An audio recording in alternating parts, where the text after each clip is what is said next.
예, 안녕하세요. 예, 반갑습니다. 저는 최경민 회계사라고 하고요.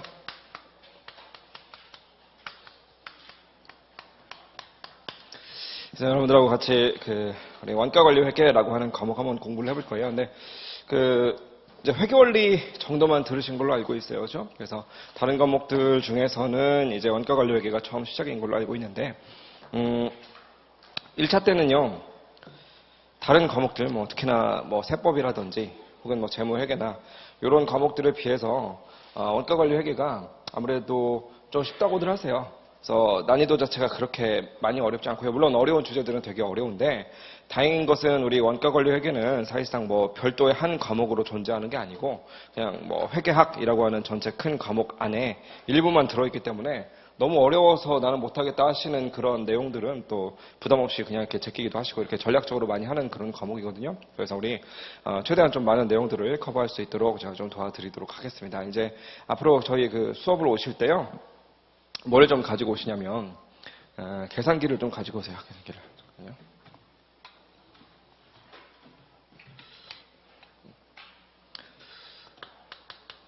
아마 황현아 선생님이 아마 얘기했을 것 같은데, 계산기를 들고 다니시면서 제가 수업 시간에 조금 여러분들이 한번 직접 풀어보셨으면 하는 문제들에 대해서는 잠깐 시간을 좀 드릴 거예요. 그래서 문제를 직접 한번 풀어보는 시간도 필요하고요.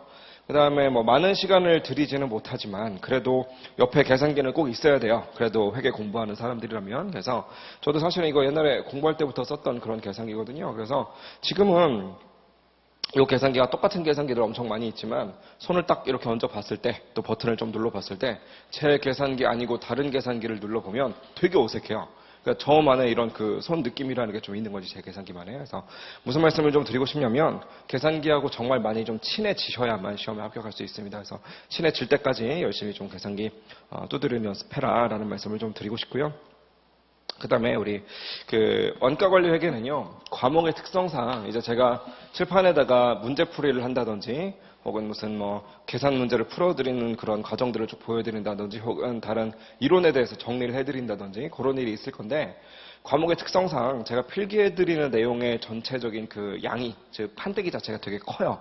그러다 보니까 여러분들 갖고 있는 교재에서 교재의 어떤 여백에다가 이런 내용들을 정리한다. 물론 그것도 좋은 방법이긴 한데 가끔 가다가 좀 모자라는 내용들도 있을 거예요. 그래서 그게 모자란다 싶은 내용들을 대비해가지고 좀 얇은 노트 하나 정도는 좀 준비하고 다니시면서 그냥 아무데나 그때그때 메모지에다 적고 이렇게 하는 것보다는 그래도 이게 원가관리 회계의 내 서브노트다라고 하는 것 정도는 좀 있는 게 좋거든요. 그래서 너무나 두껍고 좋은 거 사실 필요는 없고요. 얇은 노트 하나 정도를 좀 준비하셔가지고 그거를 갖고 오시면 훨씬 더 강의 듣는데 효율적일 겁니다. 그리고 당연한 얘기긴 한데 다른 과목도 다 마찬가지긴 한데 특히나 또 원가관리 회계는요. 앞에서 배우는 내용과 뒤에서 배우는 내용이 서로 다 연결이 되는 내용이거든요. 그래서 앞의 내용을 잘 이해하고 있어야만 뒤의 내용을 또 이해할 수가 있고 그런 흐름이 좀 있기 때문에 그 흐름을 여러분들이 잘 유지하기 위해서는 당연히 중간중간에 수업을 빠지시면 안 될 거예요. 혹시나 불의의 사정에 의해서 어쩔 수 없는 사정에, 부득이한 사정에 의해서 강의를 빼먹었다라고 한다면 그 다음 강의 오시기 전에 촬영되어 있는 걸로라도 무조건 온라인으로 듣고 오셔야지 됩니다. 그렇죠? 그래서 우리 출석을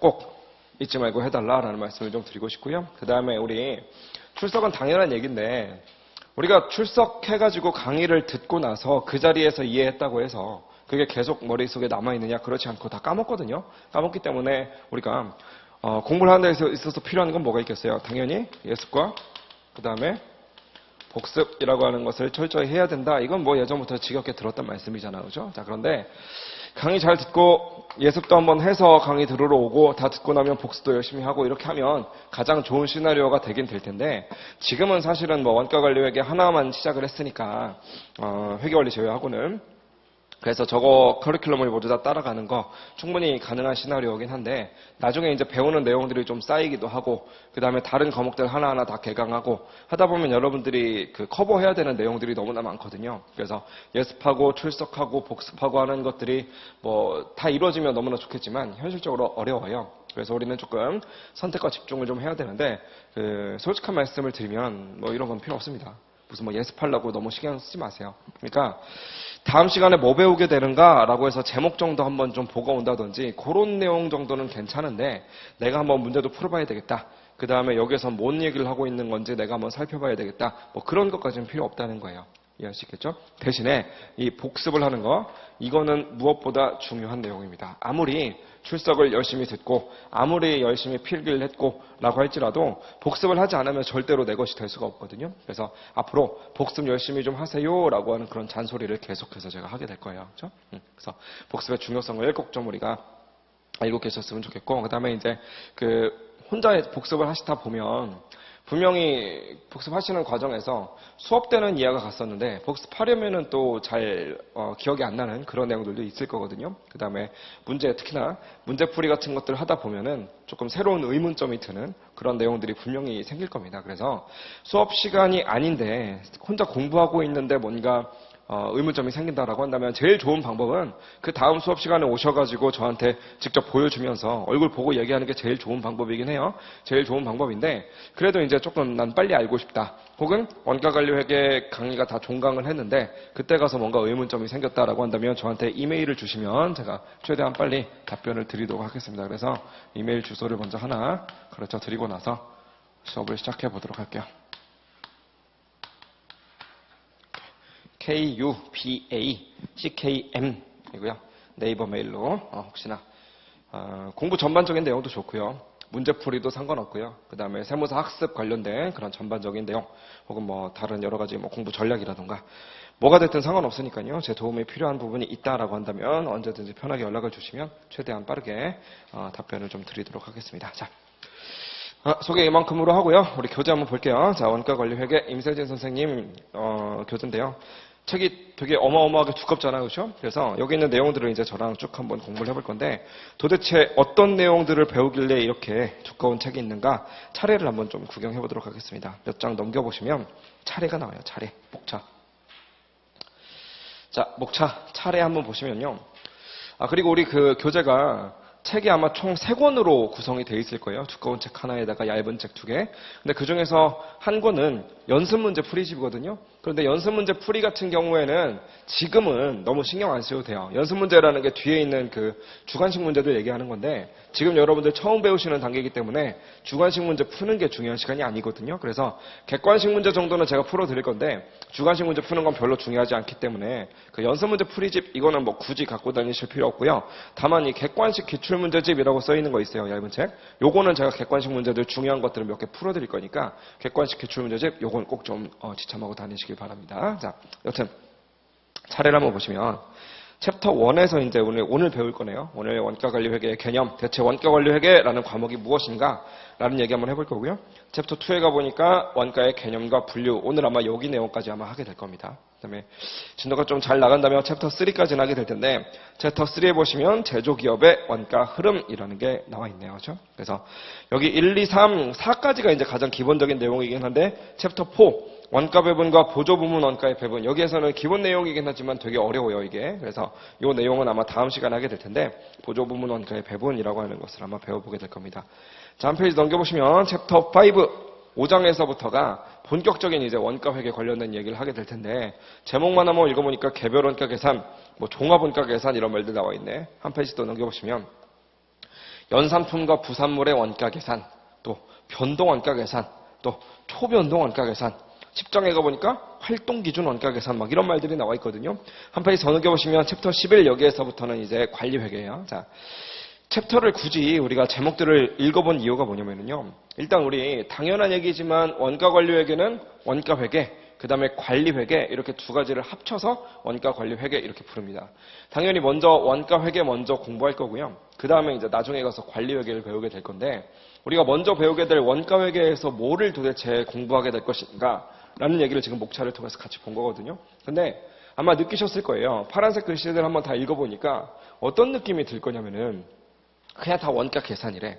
그냥 원가를 계산하는 방법에 대해서 가르쳐 주겠다 그런 얘기거든요. 그러면 아니 어차피 원가를 계산하는 것인데 뭐 이렇게 방법이 많은 것인가 일단 그걸 이해하셔야 돼요. 그렇죠? 그래서 어떤 챕터든지 간에 챕터에 대해서 얘기를 할 때 그 챕터에서 제가 풀어드리는 내용들, 제가 설명드리는 내용들 그것 하나만 딱 이해해서 될 게 아니고요. 전반적인 그림을 봤을 때 이렇게 생겨먹은 원가 계산을 적용하는 회사는 분명히 어떠한 제품을 만들고 그 다음에 생산의 형태가 어떻게 생겼고 이러이러한 특징이 있다 보니까 원가를 이렇게 계산할 수밖에 없겠구나라는 생각을 하면서 강의를 들으셔야지 그냥 그때그때 나오는 문제풀이에만 집중하고 하다 보면 나중에 한 바퀴 다 돌렸을 때 머릿속에 남는 게 별로 없게 된다고요. 무슨 말인지 아시겠죠? 그렇죠? 그래서 매 장 배울 때마다 제가 관련된 얘기를 좀 드려보도록 하겠습니다. 자, 관리회계 관련된 내용을 그냥 각자 한번 보시고요. 몇 페이지 넘겨보시면 제 챕터 1 원가 관리 회계의 개념이라고 해서 시작되는 부분이 있습니다. 페이지로는 3페이지예요. 3페이지 한번 보시죠. 잠시만요.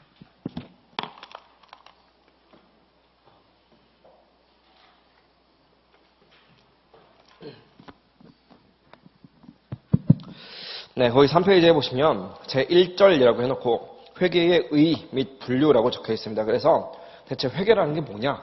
회계라는 걸 분류하면 뭐가 있을 것이냐 뭐 이런 얘기 나와 있는데 어차피 회계 원리에서 설명 들으셨을 거고요. 우리 시험하고 별로 관계 있는 내용도 아니기 때문에 그냥 넘어가도록 하겠습니다. 자, 이 회계 분류라고 해놓고 2.1번에 보니까 무슨 뭐 재무회계라고 적혀 있고요. 한 페이지 넘겨보니까 4페이지에 2.2번에서는 관리회계라고 적혀 있습니다. 그렇죠? 그 다음에 쭉 밑에 내려가 보니까 3번에 파란색 글씨로 또 원가회계라고 적혀 있어요. 물론 뭐 세무회계도 있을 거고요. 뭐 정부회계라는 것도 요새는 있습니다. 여러 가지 회계 종류들이 많이 있겠지만 그래도 여기에서 포커스를 좀 맞추고 싶은 것은 재무회계라고 하는 거랑 그 다음에 원가회계, 그 다음에 관리회계 이렇게 세 가지에 대해서 조금 이야기를 해보자 그런 얘기네요. 자, 여러분들이 이제 오전에 회계 원리 배우셨잖아요. 그렇죠? 자, 회계 원리는 말 그대로 모든 회계들의 가장 기본적인 원리가 되고 있는 거긴 한데 그래도 어쨌든 간에 IFRS라고 하는 기업 회계 기준을 배우는 거기 때문에 굳이 우리가 카테고리를 분류한다라고 한다면 재무회계라고 보시면 돼요. 그래서 나중에 이제 회계 원리 오늘 끝났을 테니까 다음 주에서부터는 이번 주부터인가? 어쨌든 중급 회계도 배우실 거고 그 다음에 고급 회계라는 것도 배우게 될 텐데 그것들을 다 합쳐서 우리가 재무회계 이렇게 부릅니다. 그죠? 그래서 재무회계라고 하는 거. 황윤아 회계사하고 공부를 하고 계시는 그 재무회계라고 하는 거랑요. 이건 이미 어쨌든 회계 원리 통해서 맛을 보셨을 테니까 이거 하고요. 저랑 앞으로 공부하게 될 원가관리 회계하고는 뭐가 어떻게 다른 건가 그런 얘기를 좀 해보도록 할 텐데 우리 원가회계 먼저 배우고 관리회계는 나중에 배운다고 했거든요. 근데 관리회계라고 하는 놈이 요 놈하고 좀 상반되는 측면들이 되게 많이 있어요. 그래서 일단은 재무회계랑 관리회계 요 두 놈들을 먼저 한번 비교를 해보도록 하겠습니다. 자, 일단 여러분들이 재무회계를 지금 배우고 계시고요. 앞으로 이제 더 어려운 내용들을 좀 배우게 될 텐데 그 재무회계라고 하는 과목이 필요한 이유는 무엇인 건가? 이거 왜 내가 공부하고 있는 건가? 이런 생각을 한번 해보자고요. 물론 뭐 시험에 나오니까 공부를 하고 있는 거지, 그렇죠? 자, 근데 시험에서는 저 과목을 대체 왜 집어넣고 있는 것인가? 라는 생각을 한번 해보자고. 자, 재무회계에서 여러분들이 열심히 배우고 있는 뭐 자산, 부채, 자본, 수익, 비용 이런 것들을 왜 배우느냐라고 한다면 궁극적인 목적은 뭐예요? 뭐 만들려고 배우고 있는 거예요, 저거? 재무회계에서 나오는 내용을 통해서 뭘 만들려고? 재무회계에서는 재무제표라는 걸 만들게 되겠죠, 그죠? 자, 재무제표, 뭐 재무상태표라든지 포괄 손익계산서라든지 뭐 현금흐름표 등등 그런 애들을 만들게 될 텐데 우리 재무제표를 만드는 가장 근본적인 원인은 뭐냐? 사실 재무제표가 우리한테 해주는 역할은 무엇이냐라고 한다면 그냥 어떤 외부에 있는 사람들한테 우리 회사가 이러이러하게 우리가 운영을 하고 있습니다라고 하는 일종의 성적표를 보여주고 있는 거라는 거죠. 그렇죠? 그래서 그 성적표의 역할을 하고 있는 재무제표라고 하는 거. 재무제표라고 하는 거를 외부에다가 공시를 하자라고 하는 것이 바로 재무회계의 목적인 거죠. 이렇게. 그렇죠? 그래서 재무회계에서는요. 재무제표, 즉 재무상태표라든지 포괄손익계산서 이런 것들을 막 열심히 만들어가지고 우리 요러하게 장사했어요. 그러니까 나에게 돈을 투자해 주신 분 혹은 투자 한번 해볼까 말까 고민하고 계시는 분 그 다음에 나에게 돈을 빌려주신 분들 혹은 나중에 저에게 돈을 빌려줘야 되나 말아야 되나라고 고민하고 계시는 분들 우리 장사 이렇게 잘하고 있으니까 걱정 안 하셔도 돼요 라고 얘기하는 거 그게 바로 공시인 거잖아요. 그렇죠? 즉 재무회계에서는요. 재무제표라고 하는 일종의 성적표를 외부에다가 공시하기 위해서 그래서 우리가 배우는 그런 이론이다라고 생각하시면 되겠어요. 자, 재무제표라고 하는 것을 외부에다 공시하다 보니까 당연히 재무회계에서 배우는 내용들에 대해서는 누가 써먹을 것이냐라고 한다면 이거는 외부에 있는 이용자들. 외부에 있는 이용자들이 재무제표 외부 공시된 내용들에 대해서 관심을 갖게 될 겁니다. 여기서 말하는 외부 이용자라고 하는 것이 누구일 것이냐? 좀 전에 무슨 말씀드렸냐면은 나에게 투자해준 분들, 나에게 돈을 빌려준 분들 뭐 이런 식으로 말씀드렸거든요. 나에게 투자를 한 사람을 우리는 뭐라고 하느냐? 주주라고 부르고요. 나에게 돈을 빌려준 사람을 채권자 뭐 이렇게 부르게 되겠지. 그렇죠? 그래서 주주 혹은 채권자로 대표되는 외부 이용자들. 물론 외부 이용자라고 하는 것은 저 사람들 말고도 무수히 많은 사람들이 있죠. 그렇죠? 그냥 우리 같은 사람들도 아무런 관계가 없는 삼성전자랑 아무런 관련이 없는 우리 같은 사람들도요. 그냥 다 외부 이용자인 거예요. 삼성전자 외부에 있는 거니까. 그렇죠? 이런 외부 이용자들 보라고 재무제표라고 하는 것을 외부에다가 공시한다라고 생각하시면 되겠네요. 이렇게. 이해할 수 있겠죠? 그렇죠? 자, 그러면 관리회계라고 하는 거에서 저랑 이제 나중에 공부를 같이 할 관리회계라고 하는 것은요, 도대체 저 재무회계랑 어떤 부분이 다를 것인가 이런 얘기를 좀 해볼 건데, 관리회계에서는요, 우리 외부에다가 공시하는 거랑은 관련이 없는 얘기예요. 그러니까 무슨 말이냐면, 재무제표라는 걸 만들어서 외부에다가 우리 내용을 보여줘야 된다라고 이야기를 했었는데, 사실 우리 회사가 갖고 있는 정보들을요, 모든 것들을 다 담아서 외부에다 공시한다? 이 말도 안 되는 소리잖아요. 그죠? 사실 재무제표, 뭐 재무상태표나 손익계산서라고 하는 거 공시되어 있는 거 한번 찾아보면요. 그냥 이렇게 생긴 표예요. 현금 얼마 갖고 있고요. 매출 채권 얼마 갖고 있고요. 그냥 요 정도 알려주는 게 끝이라고. 물론 뭐 이런 것들에 대해서 터달아 줘야 될 것들, 부연 설명이 필요할 게 있다라고 한다면 주석이라고 하는 것을 만들어서 거기다가 막 이렇게 글로 써놓긴 하는데, 어쨌건 간에 재무제표라고 하는 것들이요, 다 합쳐봤자 몇 장 되지도 않는다고. 그죠? 그래서 사실상 1년 동안 우리 회사에서 수행한 여러 가지 활동들에 대해서 재무제표라고 하는 표에다가 그냥 한꺼번에 다 집어넣어가지고 다 보여준다? 애초에 말도 안 되는 소리거든요. 그죠? 그래서 정보의 양 측면에서도 전부 다 공시하는 건 말도 안 되고요. 정보의 양이 설령 적다라고 할지라도 외부에다가 내가 갖고 있는 모든 정보를 다 담아서 보여줄 수는 없는 거잖아요. 왜요? 뭔가 좀 비밀스러운 내용들도 있을 거 아니에요. 그렇죠? 그래서 비밀스러운 내용들, 외부에 있는 사람들, 특히나 우리 회사의 경쟁자라든지 그런 사람들은 봐서는 안 되는 내용들도 분명히 존재하기 때문에 이러한 정보들은 그냥 우리끼리만 보자라고 하는 그런 내용들도 분명히 존재할 거라는 거죠. 그렇죠? 즉 관리회계라고 하는 것은요, 우리가 재무제표를 외부 공시한다라고 하는 거에는 전혀 관심이 없고요. 말 그대로 관리회계니까 내부적으로 관리를 좀 합시다라고 하는 그런 내부 관리 목적이다라고 이렇게 생각하시면 되겠어요. 내부적인 관리 목적이다. 그렇죠? 그다음에 내부 관리인 거니까 내부에 있는 사람들끼리만 보고 싶은 거거든요.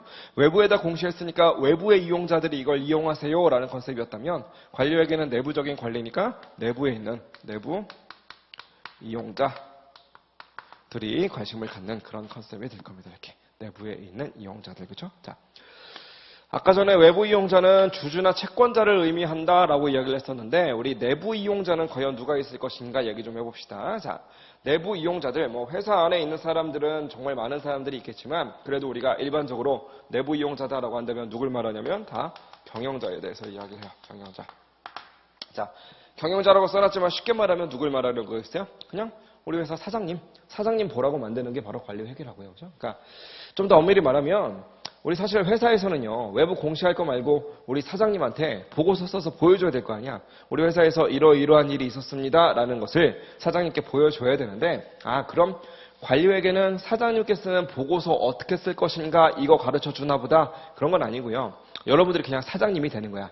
여러분들이 사장님의 입장이 된 다음에요, 누군가 우리 밑에 있는 직원들이 여러 가지 자료들을 나한테 보여줬어. 그러면 사장님 입장에서는 그 자료를 써먹고 뭔가 내부적인 관리를 해야 되겠죠. 그죠? 그래서 그 내부 관리를 대체 어떻게 할 것이냐라는 거에 대해서 배워보자라는 것이 관리회계인데, 여기서 말하는 그 내부 관리라고 하는 거, 요거는요, 크게 두 가지로 나눌 수가 있습니다. 자, 두 가지. 뭐랑 뭐로 나눌 거냐면요, 첫 번째로는 의사결정, 이렇게. 의사결정이고요. 두 번째로는 성과의 평가입니다. 성과에 대해서 평가를 하자라고 하는 것이 바로 내부적인 관리예요. 자, 무슨 얘기냐? 자, 예를 들어서 매출을 했어요. 우리 회사에서 뭔가 장사를 해서 매출액이라고 하는 것이 나왔어. 매출액이 나왔으면요, 재무회계에서는요, 그냥 매출액이라고 한다면 뭐만 가르쳐주면 되냐면 수익 인식 어떻게 할 거냐. 그렇죠? 그 다음에 뭐 돈 받았으면 차변에다 현금 집어넣을 거고요. 돈을 안 받았으면 차변에다 매출 채권 집어넣으면 됩니다. 뭐 이런 것들 배운다고. 그죠?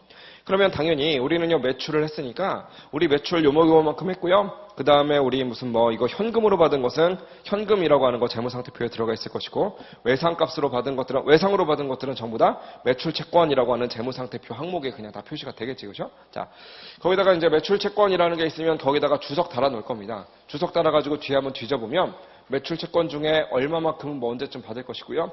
얼마만큼은 뭔가 이렇게 좀 받아야 될 기일이 지났는데 아직 못 받고 있는 것도 좀 있습니다. 이런 말들 써주는 게 바로 재무회계에서 만드는 재무제표라고. 근데 예를 들어서 그 매출액이 뭐 올해 100원이었다. 뭐 회사가 뭐 예를 들면 뭐 현대자동차였다. 근데 현대자동차에서 우리 매출 100원 했어요 라고 말해주는 거. 그것을 재무제표의 외부 공시다라고 이야기를 한다면 관리회계 측면에서 우리 회사 사장님한테 매출액에 대해서 뭔가 알려줘. 그때는요, 우리 회사 매출액 100원 했어요 라는 말, 그 말 한마디로 끝내버리면 사장님 입장에서는 뭐 그래서 어쨌다고 이런 얘기를 하게 된다고요. 그렇죠? 자, 우리 사장님께는 당연히 뭘 알려줘야 되냐면 매출액을 100원 하긴 했어요. 매출액을 100원 하긴 했는데 좀 더 구체적으로 우리 현대자동차니까 예를 들면 무슨 뭐 그랜저는 몇 대를 팔았고요. 그 다음에 뭐 소나타는 몇 대를 팔았습니다. 이런 얘기를 좀 해줄 필요가 있다는 거죠. 그죠? 혹은 뭐 우리 내수 국내 시장에다가는 뭐 얼마어치를 팔았는데 뭐 우리 어디 해외에 뭐 미국에다가는 한 얼마 정도를 팔았습니다. 혹은 뭐 2016년에는 뭐 5월까지 쳐보면 이렇게 팔았었는데 2017년 현재로는 작년에 비해서 뭐 늘었습니다. 혹은 줄었습니다. 줄어들게 된 원인은 뭐 이런 겁니다. 이런 말들 좀 해줘야 될 거 아니에요. 그렇죠? 그래서 그런 보고서를 회장님 입장에서는, 사장님 입장에서는 받게 된다고. 그걸 받게 되면 사장님은 뭘 할 거냐? 일단 뭔가 결정을 해야 돼요. 어떤 결정을 할 거냐? 예를 들어서 뭐 미국 시장은 되게 잘 되고 있대요. 근데 중국 시장에다 파는 거는 완전 죽쓰고 있대요. 그렇죠? 그러면 결정을 해야죠. 야, 중국 시장 보니까 요새 중국이랑 외교 갈등도 있고 하다 보니까 앞으로 우리가 아무리 뭘 해봤자 안 될 것 같아. 그러니까 그냥 접자. 그래서 중국 시장에서 철수해버리는 거야. 이런 결정을 해버리는 그런 사장님도 분명히 있을 거고요. 혹은 또 어떤 사장님 같은 경우에는 야, 중국은 너무너무나 마켓이 큰 시장이기 때문에 우리가 절대로 포기하면 안 돼. 지금 조금 어렵다라고 한다면 조금 더 똘똘한 애들 출장 보내버리고 그 다음에 돈도 더 많이 쓰고 해서 어떻게든 중국 시장을 좀 살려보자 라고 결정하는 사장님도 있겠지.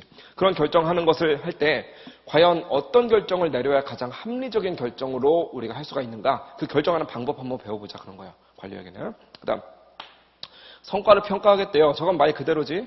중국 시장을 담당하는 애가 있고요. 혹은 뭐 미국 시장을 담당하는 애가 있어. 그러면 담당자들 불러가지고 미국은 되게 잘했다라고 했으니까 미국 시장 담당자한테는 뭔가 휴가도 좀 보내주고 보너스도 좀 주고 이런 것들이 바로 성과의 평가잖아요. 그렇죠? 중국 시장을 담당하는 애한테는 뭔가 좀 잘못한 거니까 질책도 좀 하고 그런 것들을 우리는 뭐라고 하느냐? 성과평가라고 합니다. 자, 의사결정은 무조건 합리적으로 해야 되겠지만 성과평가하는 건 어떻게 해야 되겠어요? 뭐가 제일 중요하겠어? 성과평가는 아무래도 공정하게 하는 거. 그게 제일 중요할 거거든요. 그래서 성과평가를 도대체 이러이러한 데이터를 봤을 때 어떠어떠하게 성과를 평가해줘야만 가장 공정할 것인가 라는 그 공정한 성과평가하는 방법, 우리가 사장님의 입장이 돼서 그걸 한번 공부해 봅시다 라고 하는 것이 바로 관리회계다, 이렇게 생각하시면 되겠어요. 무슨 말인지 아시겠죠? 그렇죠? 자, 여기다 하나만 더 좀 얘기를 해봅시다. 우리 재무제표를 외부 이용자들 보라고 외부 공시하는 재무회계는요, 우리가 작성하는 원칙이라는 게 있죠. 작성의 원칙은 뭐냐면 회계 기준이라고. 그죠? 자, 회계 기준이고요. 여러분들 배우고 계시는 IFRS 이런 거지. 물론 뭐 실무적으로는 일반 기업 회계 기준이라는 것도 있지만 어쨌든 갭이라고 이야기하는 일반적으로 인정된 회계 원칙이라고 하는 거, 이게 바로 기준이 된다는 거예요. 그래서 여러분들 지금 배우고 계시는 회계원리 교재, 그 다음에 이제 나중에 배우게 되실 중급회계나 고급회계 교재, 그 내용들은요 다 뭐냐면 그냥 기업회계 기준서 다운받아가지고 그걸 좀 쉽게 풀어 쓴 것 뿐이에요. 그러니까 사실은 그 책 안에 회계 기준서에 들어가 있는 문장들이 다 들어가 있다고. 근데 여러분들이 만약에 뭐 금감원 사이트나 이런 데 들어가가지고 회계 기준을 다운로드 받아가지고 일단 보잖아요. IFRS를. 그러면 아무리 이게 해석 번역을 해놓은 거라도 읽어보면 무슨 말인지 알 수가 없어요. 되게 어렵게 써놨거든요. 사실 대부분의 법조문 같은 것들은 뭐 우리 회계 기준도 특별법에 속하는 거니까 우리 법조문 같은 것들은 읽어보면 일반인들이 보기에는 도저히 이해할 수가 없게 써놨어요. 그렇게 해놔야 일반인들이 딱 봤을 때 얘네들이 뭔가 전문가인가 보다. 뭔가 내가 모르는 걸 알고 있나 보다. 이런 좀 포스가 풍기는 거잖아. 그렇죠? 그래서 사실은 일부러 되게 어렵게 써놓는다고.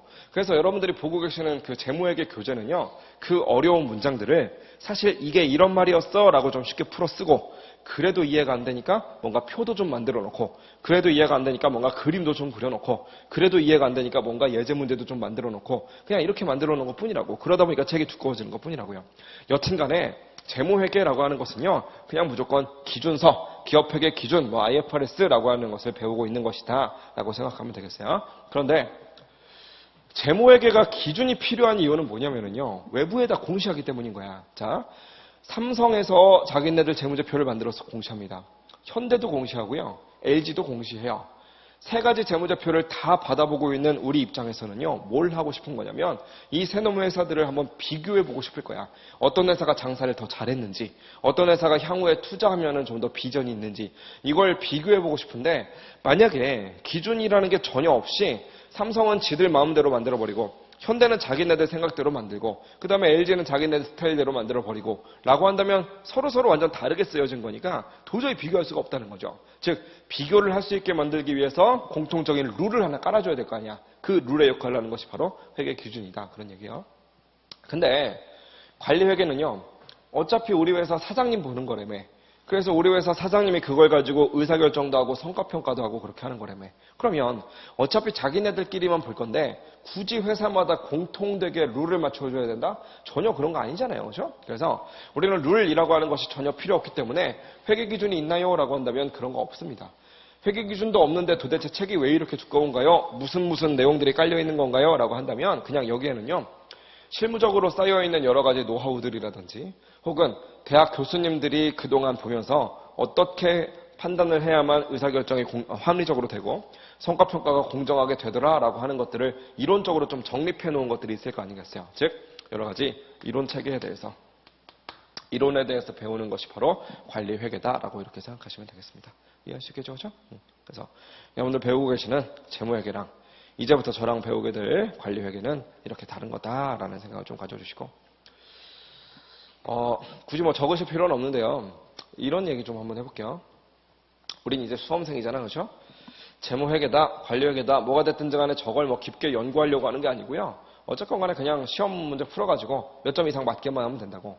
그러면 수험생 입장에서 살펴봤을 때 저러한 특성들이 과연 우리한테 어떠한 유불리가 있을 것인가 이런 얘기 한번 해보자고요. 자, 여러분 재무회계 공부는요. 사실은 만약에 그럴 일은 없어야 되겠지만 오래 공부를 했는데 안타깝게도 잘 안 됐어.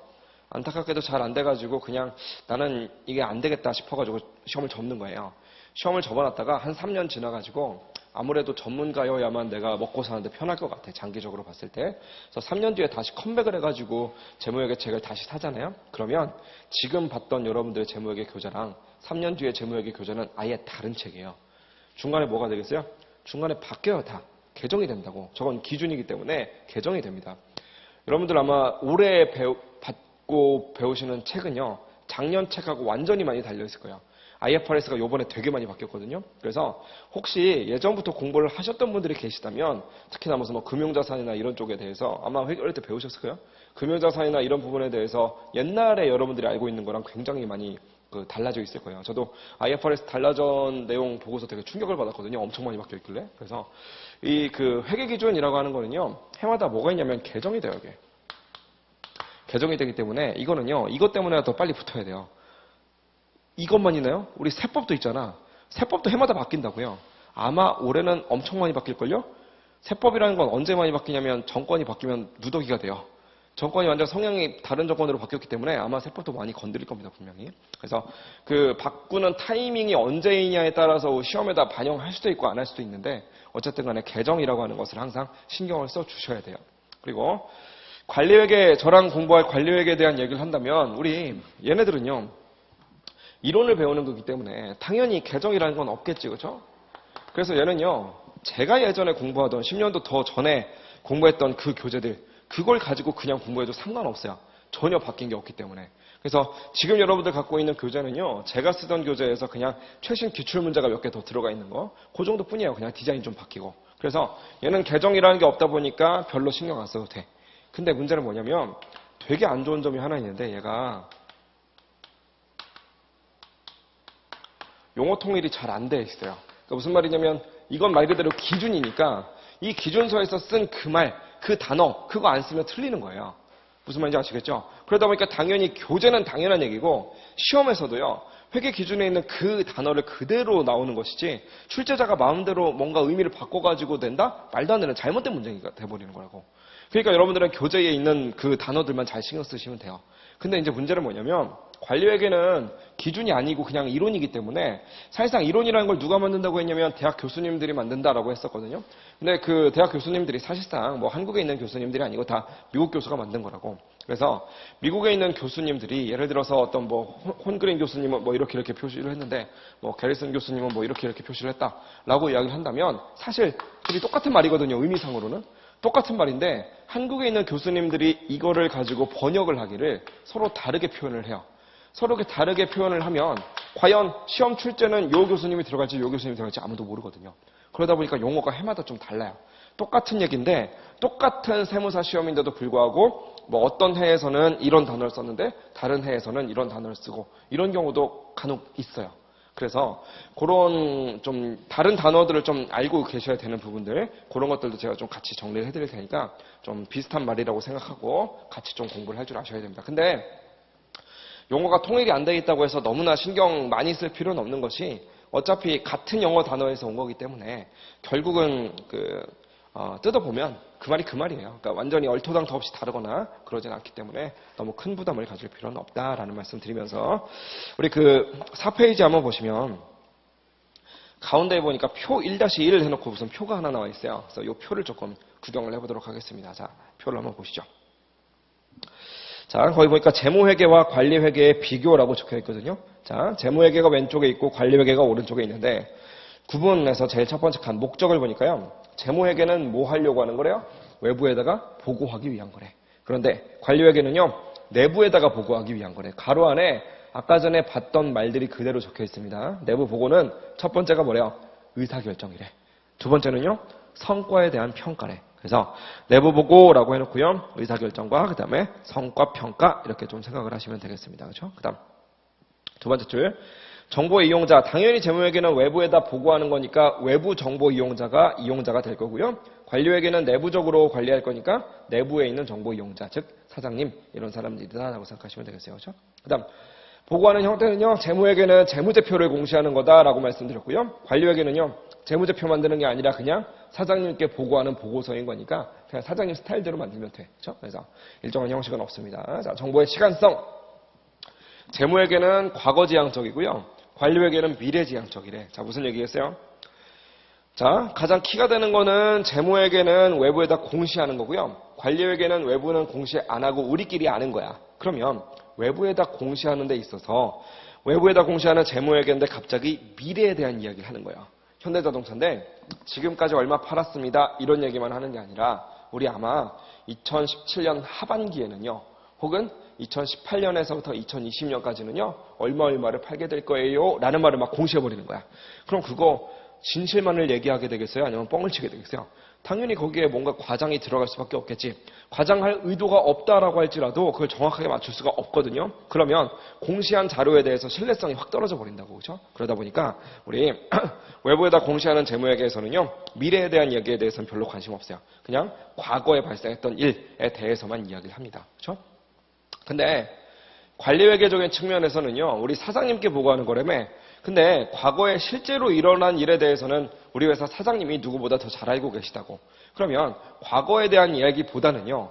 미래에 대한 얘기를 밑에 있는 똘똘한 직원들이 잘 분석을 해가지고 사장님 우리 이렇게 나가다가는 내년에는 아마 이렇게 될 겁니다. 내후년에는 아마 이렇게 될 겁니다. 이런 얘기를 좀 해줘야만 사장님 입장에서 의사결정도 하고 성과평가도 할 거 아니겠어요. 그렇죠? 그래서 우리 정보의 시간성을 보면 관리회계는 미래지향적인 정보다라고 적혀있네요. 그렇죠? 자, 준거 기준을 보니까 재무회계는 일반적으로 인정된 회계 원칙이래요. 기업회계 기준이다 그런 얘기죠. 관리회계는 일반적인 준거 기준 그런 거 없대요. 다 이론을 배우는 것이다. 그렇죠?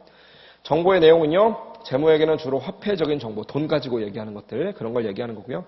관리회계는 화폐적인 것과 비화폐적인 정보 두 가지 모두를 다 얘기하는 거래. 지금 무슨 얘기냐면 의사결정하는 데 있어서 도움을 주는데 사장님 우리 보니까 어떤 A라는 거래처랑 우리 계속 거래하고 있잖아요. 근데 보니까 수지타산이 쟤네랑 거래하면 안 맞아요. 그래서 쟤네랑은 끊어야 돼요 라는 얘기를 해야 되는데 그건 다 화폐적인 정보인 거거든요. 그냥 수익이 얼마나 될 것인가 그런 얘기니까. 근데 그럼 화폐적인 정보뿐만 아니라 사실 실무적으로 의사결정을 할 때는요. 사장님께 어떤 말을 해줘야 되냐면 A라는 거래처는요. 우리랑 지금까지 뭐 한 20년 이상을 쭉 뭐 선대 회장님에서부터 계속했던 그런 회사래. 그럼 갑자기 끊기 좀 부담스러울 수도 있을 거 아니야. 그렇죠? 그런 것들은 다 비화폐적인 정보거든요. 그래서 그런 얘기들도 같이 해줘야 된다. 그런 얘기가 되는 거예요. 무슨 말인지 아시겠죠? 별로 어려운 얘기 아니잖아요. 그렇죠? 그다음 제일 밑에 보고 주기를 보니까요. 재무회계는 언제 하는 거냐? 정기적으로 한대. 그래서 보통은 12월 31일 날 한 번 하는 거고요. 회사의 규모가 좀 커진다라고 한다면 반기 보고합니다. 그래서 6월 30일 기준, 그 다음에 12월 30일 기준 이렇게도 하고 더 큰 뭐 상장사라든지 대기업들은요. 분기별로 공시해요. 그래서 3월 말, 6월 말, 9월 말, 12월 말 이렇게 4번 공시하게 돼 있어요. 그 다음 관리회계는요. 보고 주기라는 게 정기적으로 따로 있진 않겠지. 그냥 사장님이 야 가져와 라고 하면 그냥 가져와야 되는 거 아니야. 그렇죠? 그래서 그냥 필요할 때마다 수시로 우리가 보고를 하는 것이다 라고 생각하시면 되겠어요. 그렇죠? 자 그러면 지금 우리 원가관리회계라고 하는 것을 배운다고 말을 했으면서 재무회계하고 관리회계 이렇게 두 가지에 대해서만 이야기를 하고 있거든요. 그러면 대체 원가회계는 뭐냐라는 이야기를 한번 써보신다면 굳이 제가 칠판에다 적어놓은 여기에다가 그것을 녹인다라고 하면 원가회계는 대략 한 여기쯤에 들어간다라고 생각하시면 돼요. 둘 사이의 가운데에 위치하면서 얘가 재무회계로 그 다음에 얘가 관리회계로 이렇게 들어간다라고 생각하시면 되겠어요. 그게 무슨 말이냐면 원가회계에서는요. 말 그대로 원가회계니까 우리 나중에 좀 이따가 구체적으로 보겠지만 원가라고 하는 것을 정확하게 계산하는 거 그게 가장 큰 목적이거든요. 아까 전에 우리가 목차를 한번 봤더니 무슨 원가 계산, 무슨 원가 계산 이런 말만 시커졌잖아. 그러니까 여러 가지 방법들을 통해서 원가를 계산해요. 원가를 정확하게 계산하면 어떻게 되느냐? 우리 재무회계를 도와주게 돼요. 재무회계에서 재무제표를 외부 공시하는데 재무제표 예를 들어서 손익계산서다라고 이야기를 한다면 제일 첫 번째 줄에 매출액 나오고 두 번째 줄에 뭐 나와요? 매출? 원가 나올 거 아니야. 그럼 매출 원가 우리가 계산하려면 원가회계에서의 로직이 필요하다 그런 얘기죠. 그렇죠? 그 다음 관리회계한테도 도움을 줍니다. 당연히. 좀 전에 제가 현대자동차에서 사장님께 보고를 하기를 사장님 우리 매출액이 얼마 나왔고요. 뭐 중국이 어떻게 됐고 미국이 어떻게 됐습니다. 이것만 말씀드렸는데 그것만 말씀드려서 될 게 아니죠. 매출 원가 측면에서는요. 중국에서는 원가 얼마 썼고요. 유럽에서는 뭐 원가를 얼마 썼습니다. 이런 말 해줘야 될 거 아니야. 그럼 원가가 얼마다라는 것을 알기 위해서는 원가 회계의 로직을 통해서 원가 계산을 정확하게 해봐야 얘한테 도움을 줄 수 있다라고 생각하시면 되겠어요.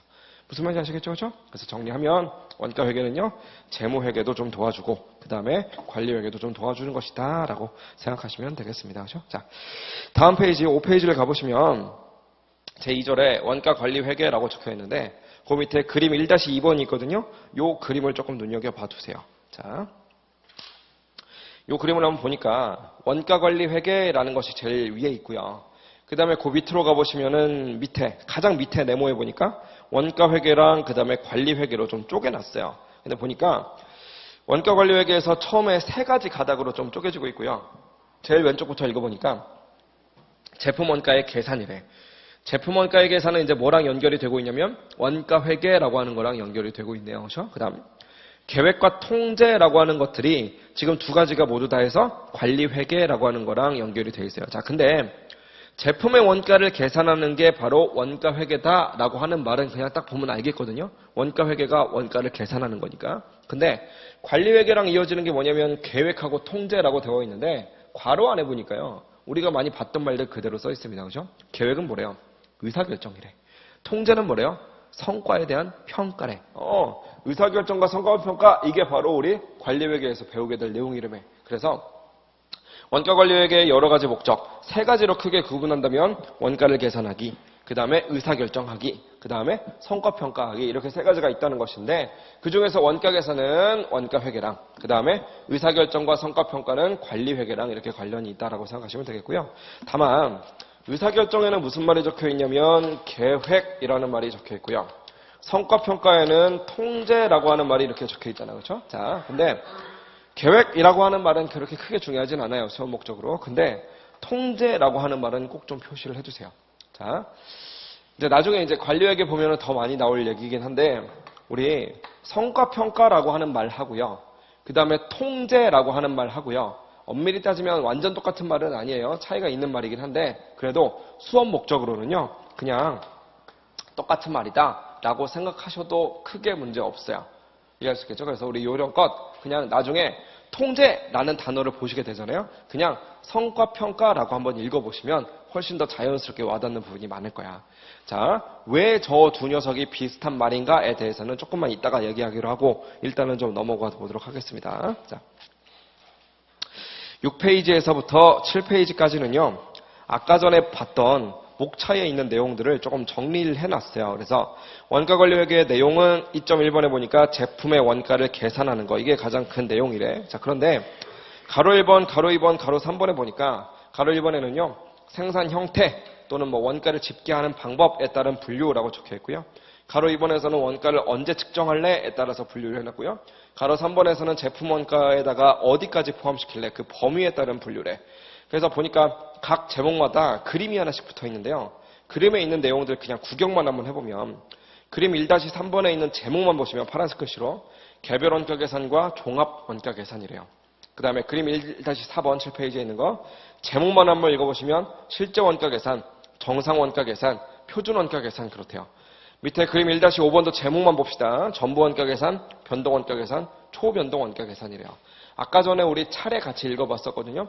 목차에서 읽어봤던 내용들 여기에 그대로 또 써있는 거네. 즉 목차에서 보니까 아까 전에 우리 어떤 생각을 했었냐면 원가를 계산하는 방법이 우리 생각보다 훨씬 더 다양하구나 라는 것을 보고 왔다고. 그러면 왜 그렇게 많은 원가 계산의 종류가 존재하는가 라고 하는 것이 사실은 원가를 집계하는 방법, 뭐 생산 형태 그렇게 나눠봤더니 뭐 이거 이렇게 분류되고 측정을 언제 할 거냐 혹은 범위를 어디까지 포함시킬 거냐 이런 것들에 따라서 분류했더니 종류가 이렇게 다양해지더라 라고 하는 것을 보여주는 거예요. 근데 이 내용들을 제가 지금 자세하게 설명드리기에는 여기는 하나하나 개별 원가라든지 종합 원가라든지 뭐 이런 것들 걔네들에 대해서 아직 감이 없으시잖아요. 그렇죠? 전혀 감이 없는 상태에서 이 부분에 대해서 자세히 설명드려봤자 와닿지도 않고요. 전혀 의미가 없는 일이기 때문에 지금은 넘어갈 겁니다. 지금은 넘어가고요. 이 두 페이지는 여러분들이 언제 공부하셔야 되냐면 원가 회계를 끝까지 다 보신 다음에 그 다음에 앞으로 저랑 같이 돌아와서 그때 여기를 같이 읽어볼 거예요. 그럼 그때는 다 이해 갈 거야 이제. 그때는 여기 있는 원가 계산 방법들을 다 공부하고 난 뒤니까. 아시겠죠? 그래서 효율적으로 공부하기 위해서 지금은 일단 얘네들을 보류하고요. 원가 회계를 다 배운 다음에 그 다음에 돌아와서 이 내용을 좀 보도록 하겠습니다. 그렇죠?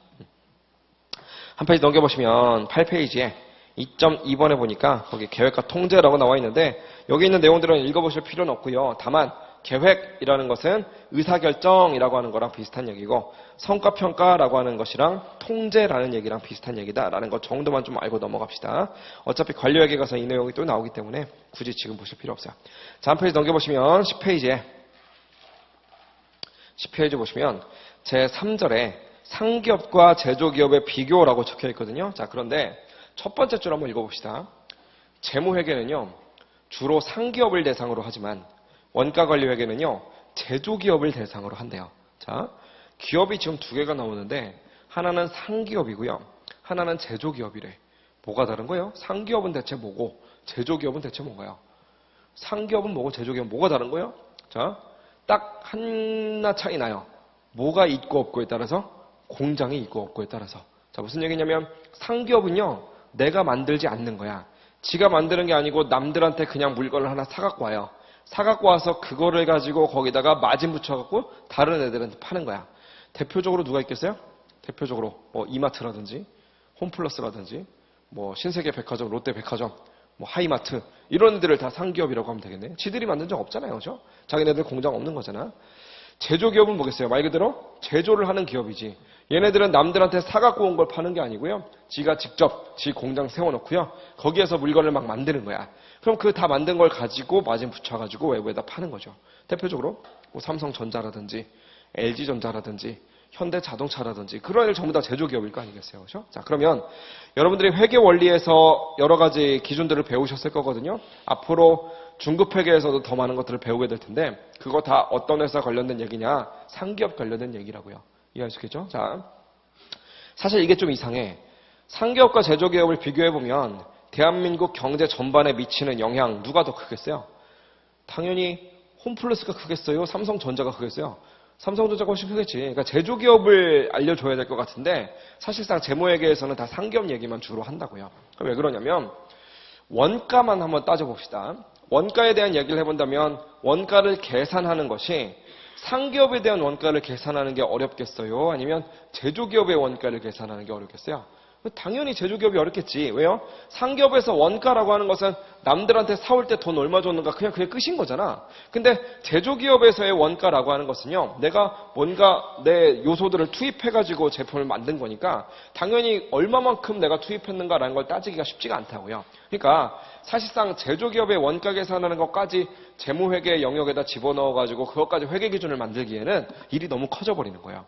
무슨 말인지 아시겠죠? 그래서 우리 제조기업 관련해서 원가 계산하는 거 그것만큼은 따로 떼가지고 원가 회계라고 하는 별도의 과목을 만들어낸 거예요.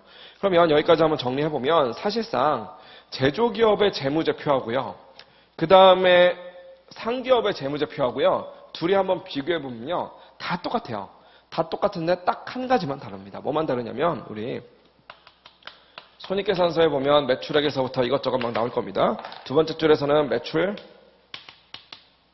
원가라고 하는 것이 등장하게 될 거예요. 이렇게 매출 원가라는 것이 등장할 거고요. 그 밑으로 여러 가지 뭐 매출 총이익에서부터 판관비 등등의 여러 가지 것들이 막 나오게 되겠지, 그렇죠? 자, 재무상태표에서도 보시면은요, 현금에서부터 출발해가지고 매출 채권 등등등 쭉 나올 거고요. 그 다음에 뭐가 나오냐면 재고자산이 나올 거예요. 이렇게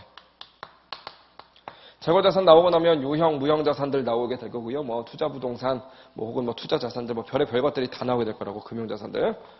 부채도 나오고 자본도 나오고 그렇죠? 자, 근데 사실상 우리 재무회계에서 배우는 그 상기업과 그 다음에 우리 원가회계에서 배우는 제조기업은요, 딱 한 가지 매출원가랑 그 다음에 재고자산. 얘네들은 뭐 한 몸이나 마찬가지예요. 왜?